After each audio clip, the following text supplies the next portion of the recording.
सभी को नमस्कार। 70 बीपीएससी मेंस एग्जाम के पॉइंट ऑफ व्यू से आज के रिवीजन सीरीज में भारतीय न्यायपालिका से जुड़ा हुआ जो भी मुद्दा नेशनल न्यूज़ में रहता है उसको मैं कवर करने जा रहा हूँ, ठीक ना। तो इस वीडियो को ध्यान से देख लीजिए, बाकी इसका मैं पीडीएफ अपने टेलीग्राम पे शेयर कर दूंगा, वहाँ से आप इसको एक बार रीड कर लीजिएगा।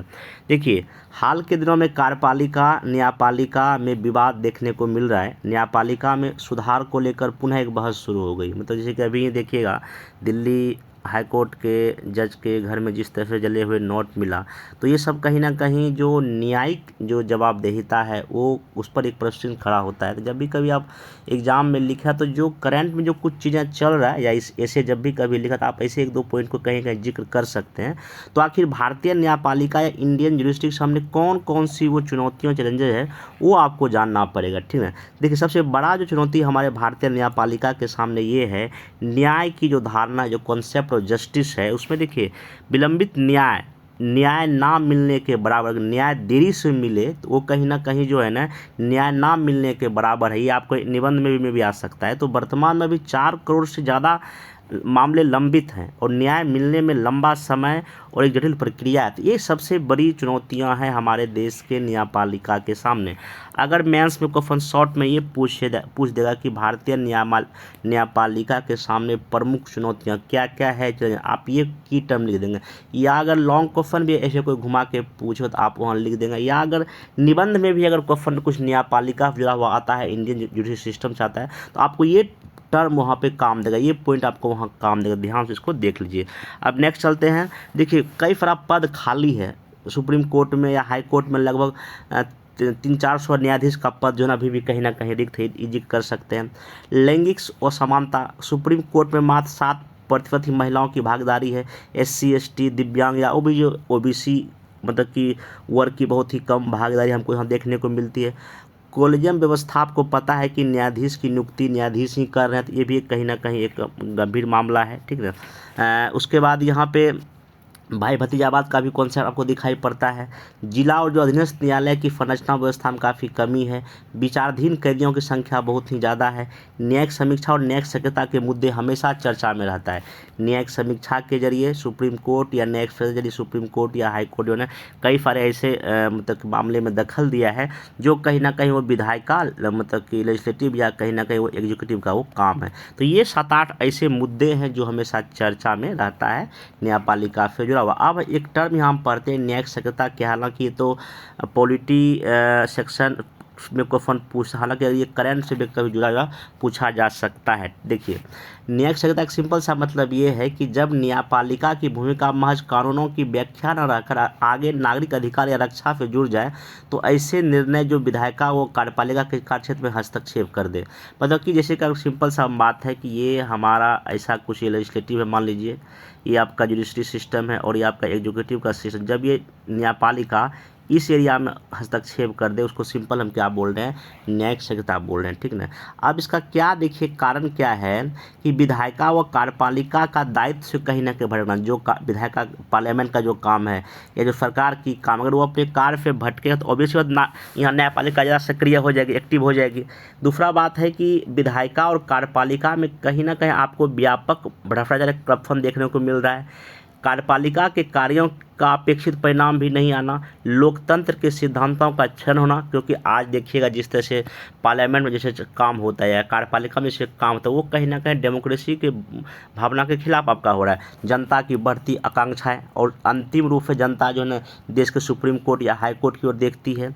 अपराध का बढ़ता नेचर, ठीक ना, राजनेताओं की आपराधिक पृष्ठभूमि, PIL का बढ़ती संख्या, ये सब भी कहीं ना कहीं आपका न्यायिक सक्रियता का एक बड़ा कारण है। तो ऐसे करके आप पॉइंट वाइज एग्जाम में लिख सकते हैं। और कई सारा ऐसा मामला है कि प्रदूषण पे सुप्रीम कोर्ट कई सारे दिशा सरकार को जारी करती, गाइडलाइन जारी करती, जो कहना विधायक का काम है। वो विशाखा बनाम राजस्थान मामले 97 में न्यायिक सक्रियता एक याद दिलाता है। तो ऐसे कई सारे मुद्दे हैं जहाँ पे जो काम कार्यपालिका विधायिका को करना चाहिए वो न्यायपालिका कर रही है।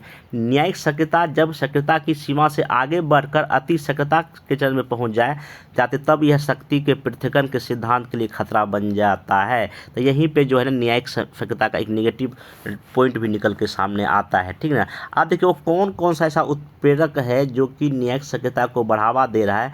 नागरिक अधिकार, जन अधिकार, उपभोक्ता का अधिकार, बंधुआ मजदूर, पर्यावरण की समस्या, निर्धन की रक्षा, महिला अधिकार, मीडिया समूह, ये सब वजह है कहीं से न्यायिक सक्रियता को क्या कर रहा है, बढ़ावा दे रहा है। और जहाँ पे कार्यपालिका विधायिका इन मुद्दे पर थोड़ा सा ज़्यादा गंभीर हमको दिखाई नहीं पड़ती है।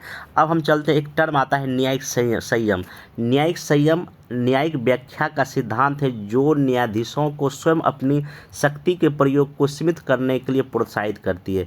यह इस बात पर जोर देता है कि जब तक विधियां स्पष्ट रूप से असंवैधानिक ना हो, न्यायाधीशों कि उन्हें निरस्त करने से बचना चाहिए। मतलब ऐसा करके न्यायिक संयम इसको डिफाइन कर सकते हैं। अब जो है यहाँ पे जो है, अगर न्यायिक संहिता का क्या पॉजिटिव और क्या निगेटिव इम्पैक्ट पड़ता है, तो आप ये इसमें क्या लिख सकते, देखिए कहीं ना कहीं इससे हमारे जो लोक हित, जो पब्लिक इंटरेस्ट की रक्षा होती है, कार्यपालिका की सक्रियता इसमें बढ़ती है। उसके बाद जो कानून का राज और संविधान सम्मत होता है, पर्यावरण का संरक्षण होता है, डीपीएसपी को लागू करने में मदद मिलता है और फंडामेंटल राइट की कहीं ना कैसे रक्षा होती है। ये इसका पॉजिटिव प्रभाव दिखाता है। निगेटिव प्रभाव इसका ये कि शक्ति के पृथक्करण के सिद्धांत के खिलाफ है, कार्यपालिका विधायिका का मनोबल कहीं ना गिरता है और PIL की संख्या इसमें बढ़ती है, केस बढ़ते हैं, मामले बढ़ते हैं, एक कर सकता है। अब इसमें अगर क्वेश्चन जोर कैसा पूछ देगा कि न्यायिक समीक्षा, जुडिशियल रिव्यू और न्यायिक सक्रियता में क्या ऐसा कुछ अगर संबंध अगर पूछ, आप कैसे इसको लिखेंगे, देखिए न्यायिक सक्रियता क्या है कि अवधारणा, जो कॉन्सेप्ट वास्तव में न्यायिक समीक्षा में ही अंतर्निहित है, जो कि न्यायालय को संविधान को कायम रखने तथा संविधान के अनुपयोगी प्रावधानों को निरस्त घोषित करने की शक्ति प्रदान करती। देखिए न्यायिक समीक्षा करती है, समीक्षा में अगर कुछ गलत लगती है वहाँ वो न्यायिक सक्रियता की ओर बढ़ जाता है। जैसे कि आप देखिएगा जिस तरह से जो न्यायाधीशों की नियुक्ति का जो प्रावधान था 99 संविधान संशोधन में, न्यायिक समीक्षा के जरिए उसको मतलब सुप्रीम कोर्ट ने उसको अवैध घोषित किया। तो कहने का मतलब ये है कि न्यायिक समीक्षा के अंतर्गत क्या क्या चीज़ आता है,